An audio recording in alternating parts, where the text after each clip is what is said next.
In a small forgotten corner of the city there lived a young boy named David. His home was simple. It was a place where love was abundant but money was always scarce. His father worked long hours at the factory, his hands rough and tired. His mother stretched every dollar, making sure there was always food on the table, even if it wasn't much. David saw their struggle every day. He saw the worry in their eyes and the weariness in their steps. He understood from a very young age that life was not going to be easy. This reality did not make him sad. Instead, it planted a small seed of determination deep inside his heart. David was not like other boys his age who spent their afternoons playing games. His days were filled with responsibility. After school, he would rush to the local market to help his mother sell handmade crafts. He learned to count money carefully and to speak with customers politely. At home, he helped with chores, fixed broken things, and looked after his younger siblings. His hands, though small, were always busy. He learned the value of hard work not from a book but from living it. Each task he completed was a small victory, a step forward for his family and for himself. He knew that every little bit of effort mattered. One day, his younger sister fell ill with a high fever. The family could not afford a doctor right away. David watched, feeling helpless, as his parents worried. Finally, they took her to a free clinic, where a kind doctor with gentle hands and a calm voice treated her. David saw how the doctor brought relief and hope to his family. In that moment, he knew what he wanted to be. He wanted to be that person. He wanted to have the knowledge and the skill to heal people, to take away their pain and fear. The dream of becoming a surgeon was born not in a classroom, but in a moment of family crisis. From that day on, David's focus became sharper than ever. He knew that to become a doctor, he needed to excel in school. He started to see his education as the only path out of poverty, the only way to achieve his dream. He began to study with a fire he had never felt before. While other children complained about homework, David saw it as a privilege. He devoured books from the local library, staying up late into the night to read about science and the human body. His dream was no longer just a wish, it was a goal, and he was ready to do whatever it took to reach it. The path to medical school was filled with obstacles that seemed as high as mountains. David's family, despite their love and support, simply did not have the money for expensive tuition or books. He knew he had to earn it himself. During his high school years, he worked multiple jobs. He woke up before sunrise to deliver newspapers, spent his evenings washing dishes in a restaurant, and dedicated his weekends to any odd job he could find. Sleep became a luxury he could rarely afford. His body was often tired, but his spirit was never weak. He saw every dollar he earned as a brick, building the foundation for his future. His studies became more and more difficult. The subjects were complex, and the competition was fierce. Many of his classmates came from wealthy families and had access to private tutors and better resources. David had only his mind, his determination, and the public library. There were times when doubt crept in. He would look at a difficult math problem, or a complex biology diagram, and wonder if he was smart enough. He saw his friends enjoying their youth, while he was buried in books and work.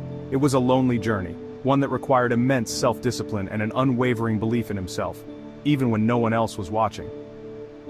One of the biggest turning points came during his final year of high school. He needed to score exceptionally high on his final exams to have any chance at a scholarship.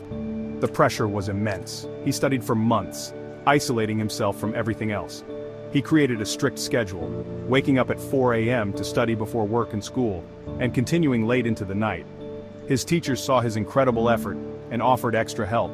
They saw the fire in his eyes and wanted to help him succeed. This support from his teachers was a small light in the darkness, reminding him that he was not entirely alone on his difficult path. The day the exam results were posted was a day of judgment. David's heart pounded in his chest as he looked for his name on the list. When he saw his score, a wave of relief washed over him. He had not just passed, he had excelled. His score was among the highest in the entire district. This achievement secured him a full scholarship to a prestigious university. It was the moment his hard work paid off. It was proof that his sacrifices were not in vain. The boy from the poor side of town was on his way to medical school, a victory that felt almost as good as the dream itself. Medical school was everything David had dreamed of, and more.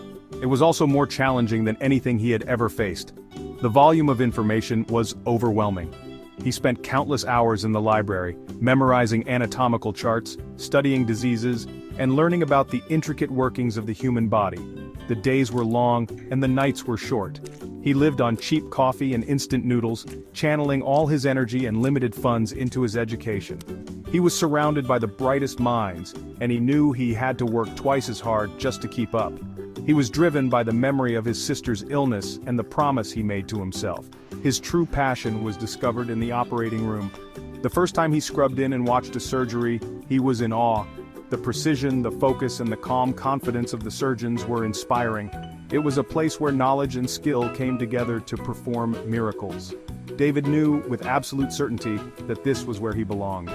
He dedicated himself to surgery, staying late to practice suturing on pigs' feet and volunteering for any opportunity to be near the operating theater. He wanted his hands to be as steady and as skilled as the surgeons he admired. He wanted them to be hands that could heal. Residency was a trial by fire. The hours were brutal, often stretching to 36 hours straight without sleep.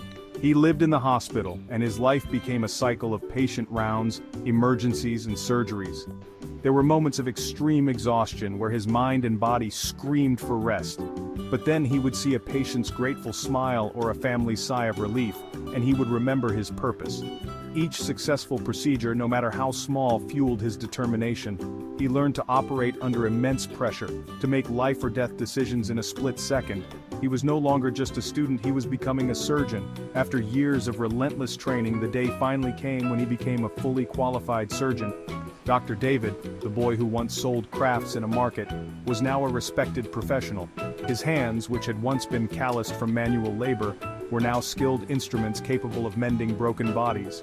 He became known for his steady hand, his calm demeanor, and his deep compassion for his patients. He treated every person with the same care and respect, whether they were rich or poor. He never forgot where he came from, and it made him a better, more empathetic doctor. He was living his dream. As a successful surgeon, David had achieved his lifelong dream. He had a great reputation and a stable income, but he felt a new calling. He saw inefficiencies in the healthcare system, areas where technology and better management could improve patient care. He realized his journey was not over. He wanted to build something bigger, something that could help even more people than he could with his own two hands. His ambition, which had driven him to become a surgeon, now pushed him to become an entrepreneur. He started to think beyond the operating room and toward the future of medicine. With the same determination he had shown all his life, David began to build a business. He founded a company that developed innovative medical devices and software to make surgery safer and more efficient. He applied the same principles of hard work and precision from surgery to his new venture.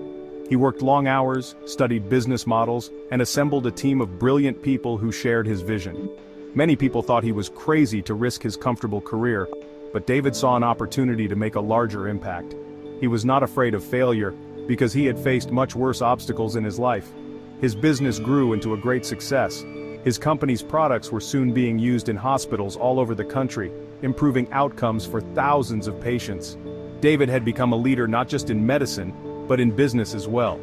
He had built a legacy that extended far beyond his own surgical practice. He created jobs, fostered innovation, and ultimately helped countless people live healthier lives. The boy from the poor family had not only escaped poverty, he had become a force for positive change in the world, proving that one person's vision could create a ripple effect of good. David's story became an inspiration to many. He often spoke at schools and community events, sharing his journey from rags to the scalpel and beyond. He told young people that their circumstances do not define their future. He was living proof that with hard work, a powerful dream, and an unbreakable belief in oneself, anything is possible. His life sends a clear message. Do not let your beginnings determine your end. Believe in your dreams, work harder than anyone else, and never, ever give up. Success is not given, it is earned through courage and persistence.